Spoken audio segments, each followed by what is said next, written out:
तो संसाधन एवं विकास भूगोल का पाठ 1 के प्रश्न अभ्यास आज हम देखेंगे।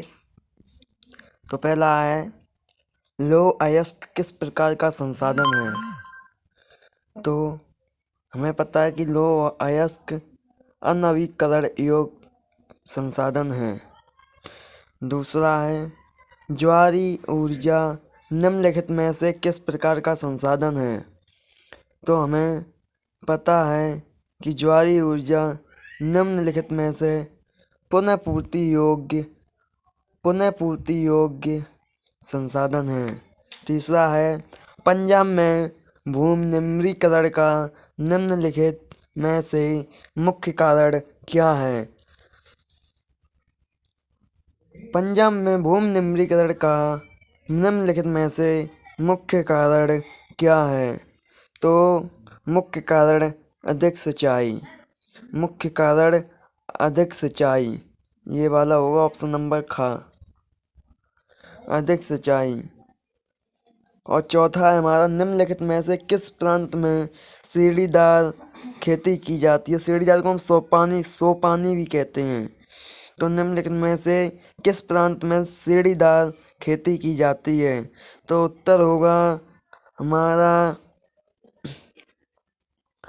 उत्तरांचल। घ नंबर उत्तरांचल, क्या होगा उत्तरांचल।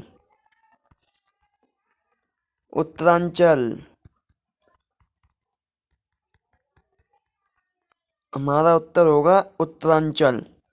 तो पांचवा है, इनमें से किस राज्य में काली मृदा पाई जाती है।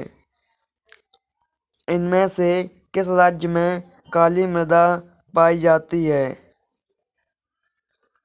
तो इसका उत्तर होगा झारखंड। इसका उत्तर क्या होगा, झारखंड, यानी कि घ नंबर। तो चलिए आगे देखते हैं।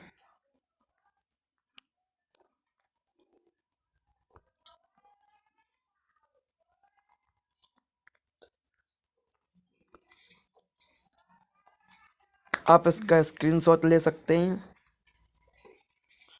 तो चलिए आगे बढ़ते हैं।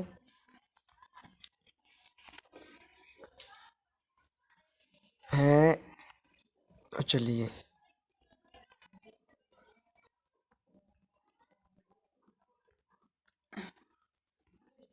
तो अब हम आगे पढ़ेंगे।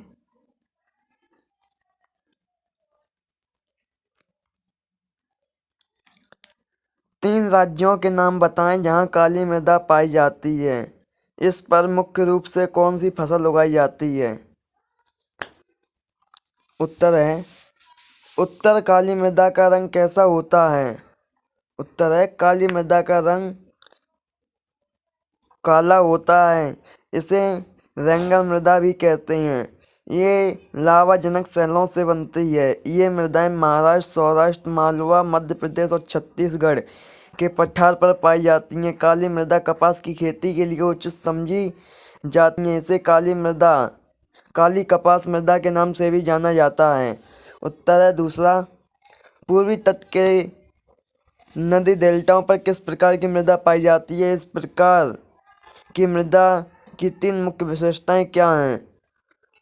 उत्तर, पूर्वी तट के नदी डेल्टाओं में जलोढ़ मृदा पाई जाती है। इस जलोढ़ मृदा के प्रमुख विशेषताएं निम्नलिखित हैं।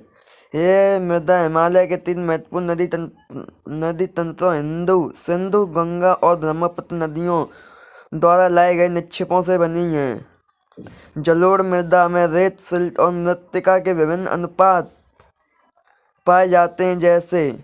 जैसे हम नदी के मुहाने घाटी में ऊपर की ओर जाते हैं, मृदा के कणों का आकार बढ़ता चला जाता है। तीसरा, जलोढ़ मृदा बहुत उपजाऊ होती है। अधिकतर जलोढ़ मृदा पोटाश, फास्फोरस और चूना युक्त होती है, जो इनको गन्ने, चावल, गेहूं और अन्य अनाजों और दलहन फसलों की खेती के लिए उपयुक्त बनाती है।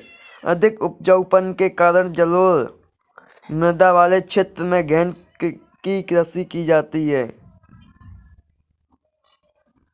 तो आप इसका स्क्रीनशॉट ले सकते हैं।